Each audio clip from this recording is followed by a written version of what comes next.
ngaku-ngaku punya rumah cuma seharga 30 miliar. Oke ya teman-teman. Alvin Lin, daripada banyak bacot kamu, ayo Menariknya juga mari kita tunjukkan dulu uang tunai yang kau punya di tabungan kamu. kaya sebagai Kau bisa nggak menunjukkan dalam 1 menit bahwa kau punya tabungan 500 miliar lebih?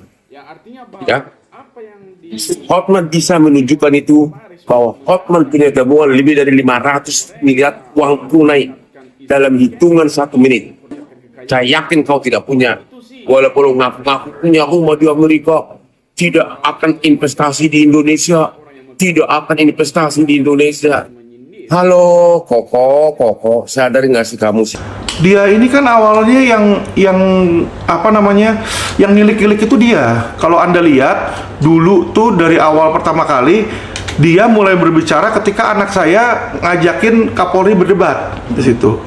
Ngajakin Kapolri berdebat, terus dia jelek-jelekin saya di situ, dan dia menonjolkan bagaimana kayanya dia dengan cincinnya dia begini-begini kan. Cincin saya berapa miliar, cincin saya berapa miliar. Kita gerah yang lihat seperti itu ya. Maksudnya saya punya cincin, saya punya emas murni juga, saya nggak pamer-pamer ke orang gitu loh, ya kan. Nah, terus makanya saya bilang kalau Hotman itu ngumpulin cincin buat dia pakai, kalau saya beliin rumah untuk istri saya, bukannya saya mau pamer saya punya 30 miliar, enggak. Maksudnya nih loh, kalau Alvin punya duit, Alvin kasihnya ke istri sama ke anak loh, gitu loh. teman-teman, sampai saat ini saya belum mendapatkan ya logika hukum apa yang telah disampaikan oleh beliau ini. Dan jujur teman-teman, apa yang dia dasarkan, bagaimana Hotman Paris menyindir dia ketika anaknya itu menantang Kapolri untuk berdebat. Hal ini yang harusnya kita sampaikan bantahan kepada Bapak Alvin Lim. Secara hukum Bapak Alvin Lim, saya kurang tahu apakah Anda sudah belajar atau tidak tentang kecakapan hukum di Indonesia ini. Secara hukum pada saat itu saya rasa bahwa anak Anda belum cukup umur, belum cakap hukum. Secara hukum perdata pasal 330 itu sudah jelas umur batas usia dianggap dewasa itu 21 tahun. Di KUH pidana umur dianggap usia itu atau dewasa itu 18 tahun. Dan secara dengan undang-undang perkawinan itu umurnya 17 tahun. Tetapi ketika sudah dewasa itu dianggap dia dewasa, cukup umur cakap hukum. Ketika dia sudah menikah, walaupun umurnya belum 17 tahun, dianggap itu sudah dewasa ketika sudah menikah. Lalu dalam kategori tersebut, apakah anak Bapak yang engkau sampaikan untuk menantang Kapolri pada saat itu, apakah sudah cukup umur, apakah sudah cakap hukum, apa belum? Dan saya dengar informasi bahwa anak Anda pada saat itu masih belum berusia 17 tahun, baru berusia 16 tahun saat itu. Dan itu tidak mungkin. Dan apa yang telah disampaikan oleh Hotman Paris pada saat itu masih ada videonya. Jangan memanfaatkan anak kecil. Sudah jelas bahwa itu tidak pantas dia menantang Kapolri, hanya seorang anak SMA. Bagaimana mungkin dia menantang Kapolri? Di mana logika kita pada saat itu? Dan sampai saat ini ketika Anda mendalilkan itu logika hukum Bapak, saya kurang tahu apakah sudah memahami tentang kecakapan hukum di Republik Indonesia ini. Lalu Bapak Alvin Lim, ketika saat ini Anda melanjutkan bagaimana antara Anda dengan Hotman Paris, Anda menyampaikan bahwa Anda tidak menunjukkan harta kekayaan Anda seharga 30 miliar. Anda mengatakan bahwa Hotman Paris dia membeli cincinnya untuk dia gunakan. Dan jelas, seseorang yang membeli suatu perhiasan dalam tubuhnya ataupun badannya yang untuk menghias badannya, untuk mempercantik, untuk memperindah, artinya bahwa tidak salah dong. Ketika saat ini mengaku-ngaku tapi tidak dapat ditunjukkan, seperti Anda sampaikan bahwa Anda sebagai orang terkaya, Anda keturunan kepala naga, ketika ditantang Anda juga tidak mau. Namun ketika Anda mengatakan bahwa kita memamerkan uang kita, kita menyampaikan, kita memperlihatkan uang kita, itu sesuatu perbuatan melawan hukum. Dan hal ini saya belum tahu lagi bagaimana logika Bapak ini. Saya kurang memahami dari mana Bapak belajar.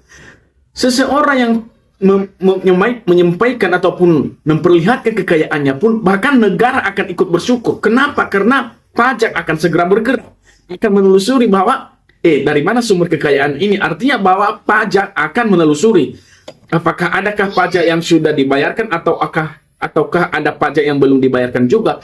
Dan pasti itu tidak ada sesuatu perbuatan melawan hukum di situ dong antara kamu dan Hotman Paris. Ketika Anda tidak melanggar hukum, Ketika Anda sudah membayar pajak yang wajib pajak, misalkan dari sumber kekayaan Anda, ya Anda aman. Kemudian Anda mengkaitkan bahwa ada undang-undang tentang kerahasiaan keuangan. Sepanjang hari ini saya belum tahu dan saya juga belum melihat apakah itu undang-undang kerahasiaan keuangan. Yang ada adalah undang-undang kerahasiaan bank terhadap nasabahnya untuk merahasiakan keuangan nasabahnya supaya tidak dipublikasikan, dan itu prinsipnya wajib dirahasiakan oleh pihak bank. Itu yang ada. Dan kalau memang ada undang-undang yang engkau sebutkan, mungkin sudah lahir undang-undang baru, mungkin baru-baru kali ini kali ya, tapi mungkin masih belum disahkan. Dan ini logika saya kurang memahami bagaimana dengan pendapat Bapak ini. Selanjutnya, ketika Anda menyampaikan bahwa Hotman Paris belum pernah berbuat apa-apa, belum pernah memberi orang, itu sangat-sangat jelas Anda sudah salah. Jelas pada tahun 2018-2017 ketika ada viralnya seorang Johnny yang sudah saat ini sedang mengikuti latihan TNI ataupun sudah masuk di sebagai anggota TNI, kita nggak tahu, bahwa Hotman Paris turut tangan pada saat itu, dia memberikan uang 50 juta pada saat itu, dan juga banyak orang yang telah dia bantu lagi. Dan ini kenyataan yang saya sampaikan. Ketika Anda membandingkan hal itu, Anda asal ngomong, tidak dulu melihat kenyataan, dan jelas publik telah mengetahui bagaimana. Dan juga apa yang telah Anda sampaikan bahwa Hotman Paris itu pernah dilaporkan oleh seseorang atas kasus KDRT. Semua orang akan dilaporkan ketika dia melakukan tindak pidana, termasuk KDRT tersebut.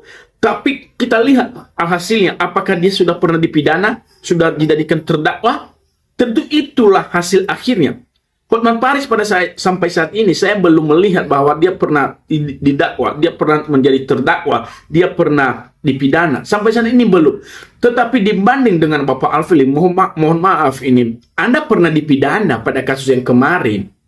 Anda yang mengakui bahwa Anda di Cipinang. Kemudian Anda yang terakhir ini Anda dilaporkan oleh Novi sebagai pencemaran nama baik. Dan itu pasti itu nyata, jauh perbandingannya. Saat ini Hotman Paris sebagai pengacara banyak yang dia sampaikan edukasi kepada kita. Memang ketika Hotman Paris juga sering memamerkan hartanya, itulah kesalahan. Itulah kesalahan moralitas manusia. Tetapi apakah kita dapat membatasi dia? Sepanjang dia tidak melanggar hukum, apa yang kita harus langgar? Apa yang harus kita larang dia? Nggak ada.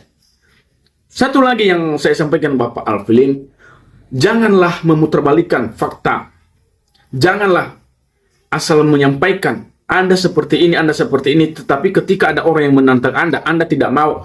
Anda membangun gagasan, framing, Anda membangun ambigu, Anda membangun sesuatu pembelaan diri, tetapi pada kenyataannya Anda tidak berani. Coba kalau Anda memang benar-benar seorang pengacara yang sebagaimana Anda utarakan orang kaya, Anda pasti tidak mungkin membela diri lagi. Anda tinggal menunjukkan aja ke publik, karena ini sebagai perbandingan kami. Oke dong, siapa yang kaya ini? Biar ini menjadi lelucon buat kami, jadi contoh bahan lelucon.